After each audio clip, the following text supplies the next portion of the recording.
A science story, huh? These NYU scientists, I felt really right. I was so and I just thought, well, I had figured it out. It was that golden moment. Because science was on my side.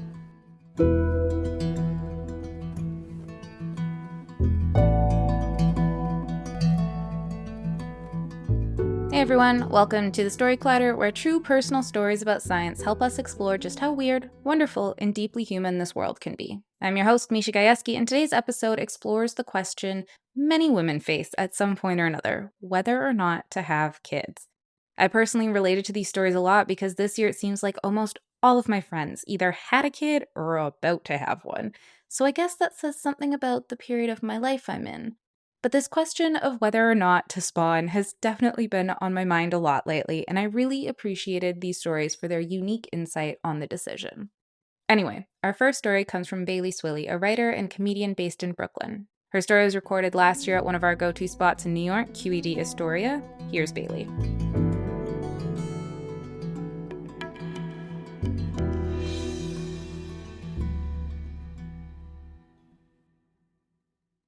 So I have never wanted to have kids. Not when I was a kid, and not now that I'm a baby. So this was like never really a big deal. I kind of just coasted through life with this fact, and it was totally fine until I got married. And then all of a sudden, everyone in my life, my neighbors, my friends, my family, everyone wants me to have a baby. And it started at my wedding. At my wedding, my girlfriends came up to me and they were like, "Are you having kids?" And I was like, "No, I don't think so." And they're like, "You've just gotta." And then my husband, all of his guy friends came to him and they were like, "Hey, are you gonna have kids?" And he was like, "No, I don't think so." And they're like, "Good, don't." It's not fun. But nobody in my life wants me to have a baby more than my Taiwanese grandmother, my ama. The rings were barely on. The vows were just uttered. And she comes to me and is like, "Please, please, promise me you'll have kids." Like completely having like a tantrum over it. And she's like, you've just gotta, like tears running down her eyes. So we have the wedding, everything goes nicely, and about 7 months later, it's time to celebrate the Lunar New Year. So I go down to visit my grandmother in Atlanta. And so I think I'm visiting her for Chinese New Year, but it became very clear that it was actually campaign headquarters. And she was determined to elect baby for a 9-month term in my uterus. And so she had these different like campaign tactics she was using. I'm sorry, this is all really fresh. Sorry, didn't think about that before. So she was using all of these tactics. And so tactic number 1, she comes to me, it's very simple. She says, "You're gonna run out of time and you're gonna regret it." And I tell her, you might be right. Like I might regret it, but I think I can live with that. So then I think that's the end of it. It's not the end of it. The next night, I turn on RuPaul's Drag Race. And so for some, yeah, give it up for RuPaul's Drag Race. So I sit down and I'm like, this will be some nice family viewing. So we sit down on the couch. She cozies up next to me. I'm like, oh, she likes the queens. This is great. And she gets very close to me and she says, "I think they're gay." And I tell her, I agree.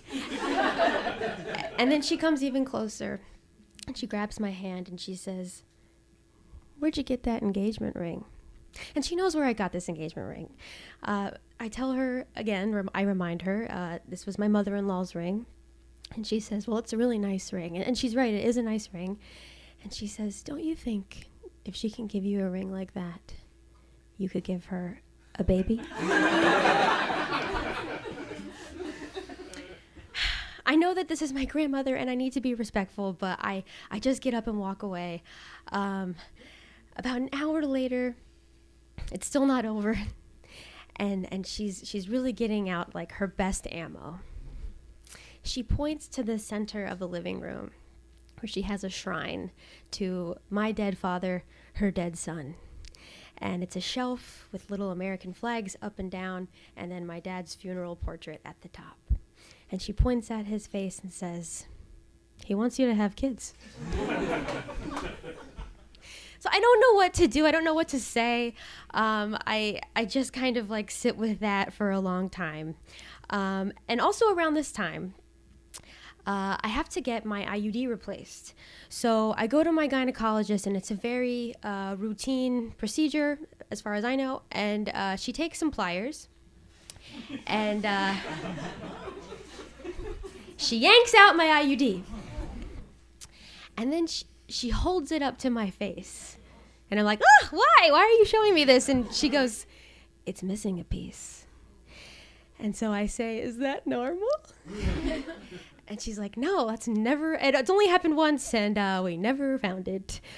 So I'm like, okay, cool. I leave her office, and I start thinking about the options she's given me. She says that I could take the abortion pill, and maybe it'll fall out.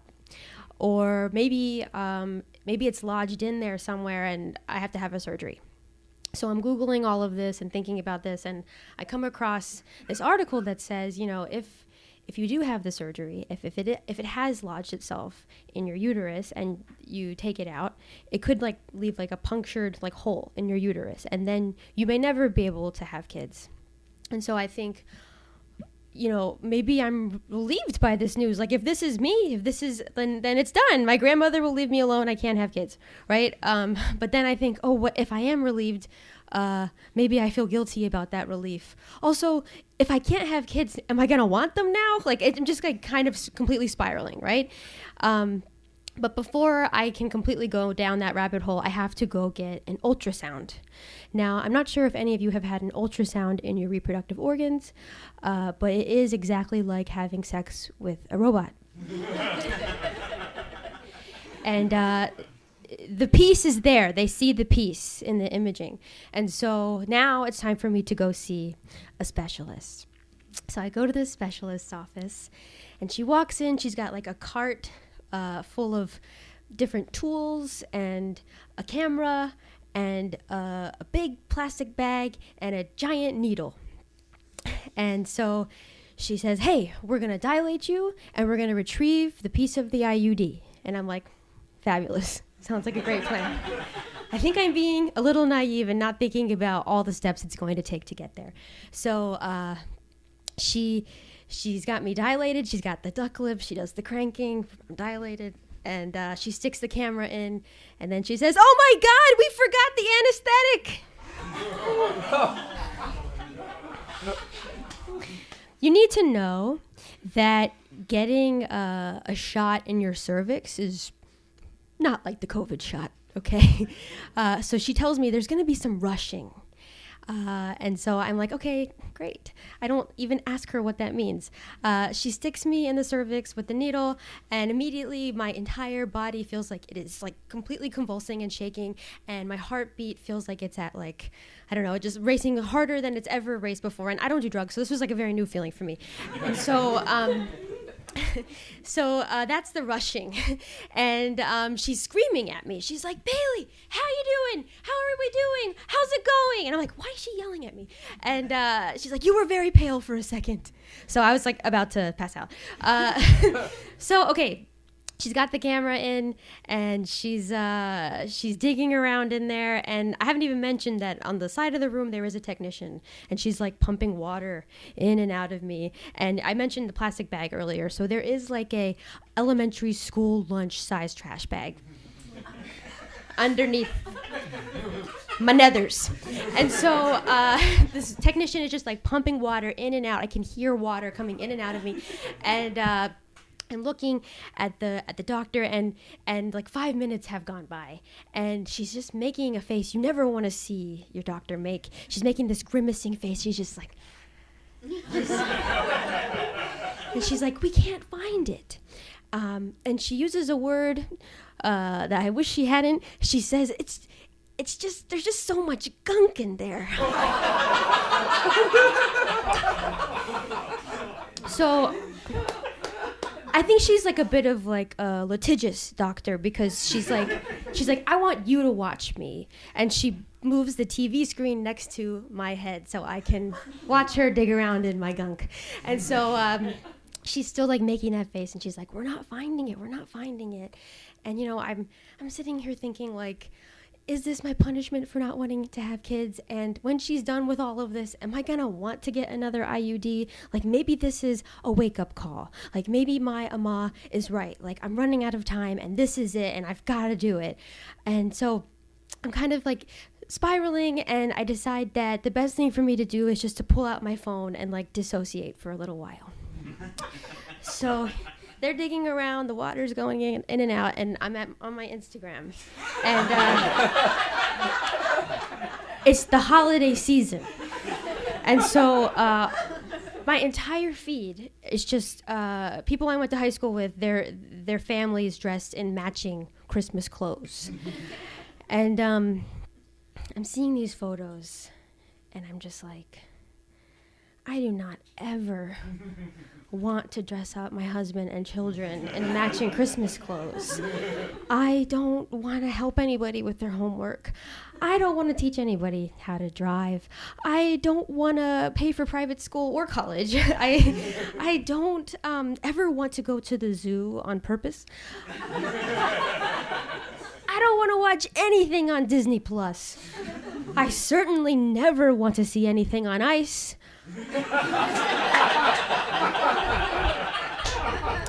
I know that I would be a fabulous mother. I just do not want to, okay? And so I'm realizing, like, you can clap for that. Like, so I realize in this moment, I look back at the doctor and she's like, hey, we're not gonna find it, so we're just gonna put in a new one. And I'm panicking again. I'm like, oh my God, like there's this piece of plastic like probably lodged in, there's probably a lot of like scientists and doctors here, but so don't judge me, but I'm like, oh, it's probably lodged into my colon at this point, who knows? So, but I'm like, I've gotta just kind of accept defeat here. I've got to accept that my ama is going to be mad at me. I've got to accept that there's this IUD floating around in me somewhere, and I've got to accept that I just simply do not want children, and that is okay. And as soon thank you. So as soon as I realize that, as soon as I have accepted all of that, the doctor looks at me and says, aha! We found it. It came out with the gunk. Thank you all so much.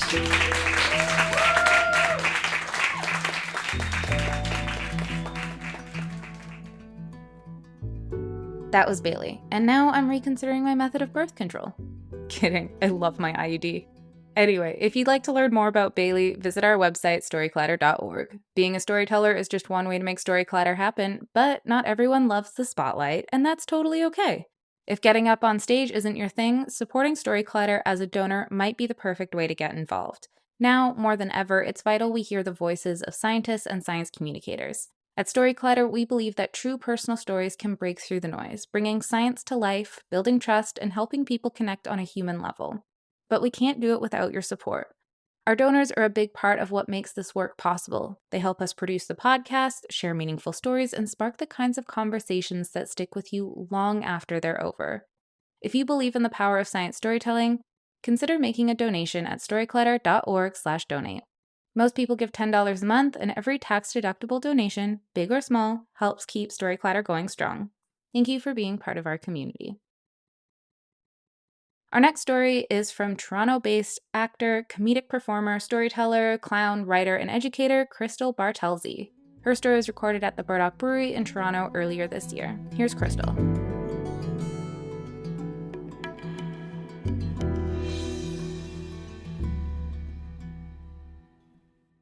Ever since I was little, I've had a hard time making a decision. It always gets narrowed down to two choices, and that's where I am perpetually stuck. I am always on the fence. I think my fear about making a decision is surrounded by the fact of, God, what if I make the wrong choice? Or what if the thing that I didn't choose was actually the way better thing? Now, my first memory of this, of having to make this really hard decision of being on the fence, is when I'm 7 years old. I go bathing suit shopping with my mom at Sears. Yes, because I'm a woman of an age who had to go shopping for a bathing suit at Sears. My mom and I spend ages in that changing room as I deliberate, waver, contemplate between the final two selections. The white bathing suit with the strawberries or the yellow bathing suit with the polka dots. Oh, Mom, I don't know. When I'm 25 years old, my parents gift me with a choice to pick out a leather jacket for my 25th birthday, something I had always wanted. And with my parents, we spent 6 hours in denier leather. We remember, as I had to decide between the black leather jacket or the brown leather jacket. God, I don't know. And then even for my own wedding dress, I cut it very close to the date because I could not decide between that slim-fitting classic white dress or the big poofy princess ball gown. Oh, Mom, I don't know. And then I finally decided upon the big poofy princess ball gown. In fact, the dress that I had always dreamed of, and also the very first wedding dress I tried on. It just took us a while to get there. Now, in October of 2014, I marry my loving husband, David. And I will say that I did choose to marry David. I did. It wasn't like I was in some reality TV show like The Bachelorette, standing at the altar, and I had to decide between David or Richard. Like, I actually chose to marry David. And right now, David's like, who the fuck is Richard?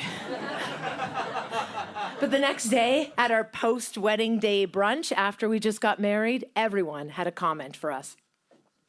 Oh, that was a great wedding. So when are you having kids? Oh, you're a cute couple. You'd be even cuter parents. Now, would you send your child to private school? You know what kind of people were always asking us if we were going to have kids? Other parents. That's who. But it was usually parents of little mischievous whippersnapper kids, people who were so jealous of our freedom that they wanted us to come over to the dark side. And whenever a woman would say to me, hey, Crystal, are you going to have a baby of your own? I usually just looked at them as their kid was wiping his snotty nose on my sleeve and think, oh, you're not selling this to me. Your kid right now isn't the poster child for me making this decision. You see, David and I were both kind of on the fence about having kids. And what mattered to me was that I had a partner who was open to the fact of having a child. That was important. But I was on the fence about having a kid because, I just never had that strong maternal instinct, even though I have an insanely close relationship with my own mother. And when I think of my mom having kids, she never thought about it. She just did it. It's what women did. But by the time I got into my age of maybe having a kid, we had so many more choices, so many options, whether to have one or not. Now, my other reason for being on the fence about having a kid is I have a great fear about giving birth. It looked so painful, so intense. I could bleed to death on the floor, and I don't even know what blood type I am. And then I just wasn't thinking I wanted to push something out of me that looked like all my insides mashed together. And the thing that I swore I would never do is have a C-section, because I didn't want an incision in my vagina and abdomen. Ugh. Now, the other reason I was really on the fence about having a kid, because ever since the age of 19, it had been ingrained in my mind that I probably couldn't have one. And this was after diagnosing myself and then eventually by a doctor that I had endometriosis. Now, after years of complaining about having a painful period, finally at 19, one doctor took me serious, gave me a laparoscopy, which is where they make a small incision just under your belly button, put a scope in and have a look around, and he told me that I had endometriosis. This is a chronic disease that causes pelvic pain and can cause infertility. And my husband's reason for being on the fence was just more about the state of the world. Did he want to bring a kid into what was going on, climate change, all of that? So for 2 years after our wedding, we just didn't really think about it. We just enjoyed being newly married, calling each other husband, wife, having this freedom, going traveling, and it was great. While people continually asked us when we were going to have a kid, which was very, very annoying. And then eventually, you know, all of our friends that had gotten married around the same time as us or that were just getting married, they all started to have kids. And the odd time we would get a night out with them or see them, they just complained to us. They told us how exhausted they were, how they wanted their old life back, they missed their freedom. And then they would ask when we were doing it. We just thought, again, you're not selling this to us. Now in 2016, when I turned 37, I realized that if my husband and I were gonna maybe try to have a baby, we should probably do it now. Not that I have any qualms about what age a woman wants to have a baby. I just knew that the older I get with my condition, it would get more complicated. And soon after I turned 37, one day I'm sitting with my friend Krista in a cafe. She got married just a week before us. As we're sipping our cappuccinos, she says to me, "We're actively trying to get pregnant. Are you gonna have one?" And I said, I don't know. And then she looks right at me and says, "Can you imagine being one of those women over the age of 35 and having a baby? That is so wrong." Even though she knows right in that moment that I'm 37. Like if I were to give birth right now, I'm already over the age of 35. But I don't say anything because still at this point, I'm on the fence. Now, because of everyone asking me over and over again if I was going to have a kid, and being 37, I decide to write a one-woman show. And if you don't know this about me, up until the point I was 37, I'd already written several one-woman shows. And I find that every time I'm in a crisis in my life, I write a one-woman show. So I decide to write a one-woman show called All Kidding Aside. Yes, get the pun, very clever. And I write that show because it is my response to being constantly asked about whether we're going to have a kid or not. It's a show about the pressures we put on women to have a kid. And it's about a show about even if I'm able to have a baby. And also as I'm creating that show, I'm inspired by one day when I realize I'm late. I'm 3 weeks late. And now a lot of women in their 30s would be excited and to go and get that pregnancy test. And I went and got one. And as I peed on that stick, I freaked out. And when the test finally came back negative, I secretly celebrated. I was so happy. And maybe this should have been a sign. Now, my period didn't come for a long time, and I did numerous pregnancy tests, and I didn't have an answer. So going back to the show, all kidding aside, there was a moment at the end of the show where finally I break out to the audience. I really address the audience like this, very truthfully, as vulnerable as possible. And I announce to the audience that I am pregnant. I explain that through the creation of the show, I have become pregnant. I even throw on one of those t-shirts that says "Mom to be." And when I say this moment as honest and truthfully as possible, every night the audience gives me a standing ovation. And a few of my child-free friends look very angry and confused. But then at the end of the show, there's this other character, a doctor that comes in, and we rip the rug from under the audience and myself, and we reveal that I am not pregnant. And remember all those negative pregnancy tests I was having? Well, that was because my doctor had put me on a medication called Visan, which is supposed to help with the endometriosis, but it stops your period. But no one told me that. So I had this sort of wishy-washy, am I pregnant, am I not? And I put that in the show because I also realized people treated me differently, thinking that I was going to be this mom to be.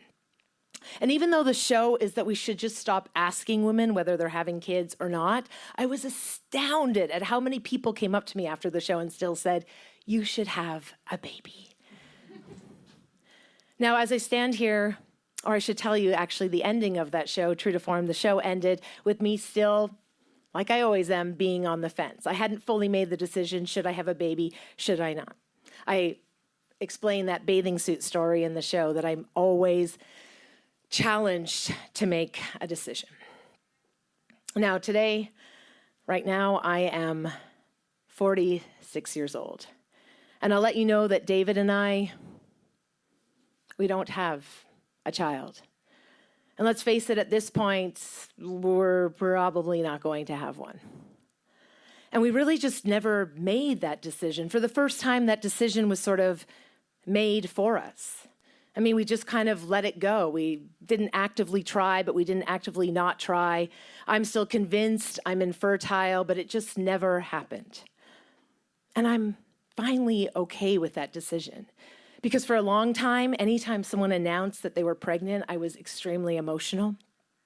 But also secretly, every time I left my house and saw that woman fighting with her toddler in the park, or anyone with a kid on a plane, I went, thank God that's not me. And finally, I can accept it. And sometimes decisions are made for us, and sometimes we have to make them, but sometimes they just happen. And I love my life now. I love my freedom. I don't know what I'm missing out. It's great. I love my life with my husband. And as I share this story with you tonight, I thank you for listening, because when I was asked to do Story Collider, I was torn so hard between two stories. But I chose this one. And for the other one, you'll have to hear it another time. Thank you.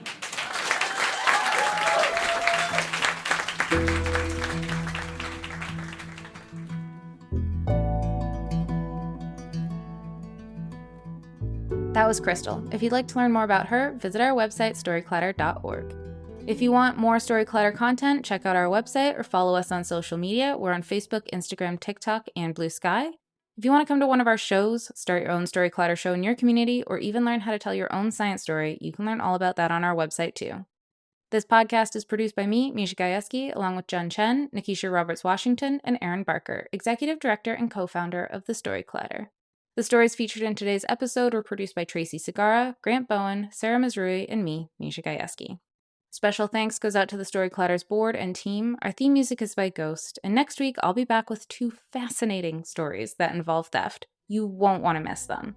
Until next time, thanks so much for listening.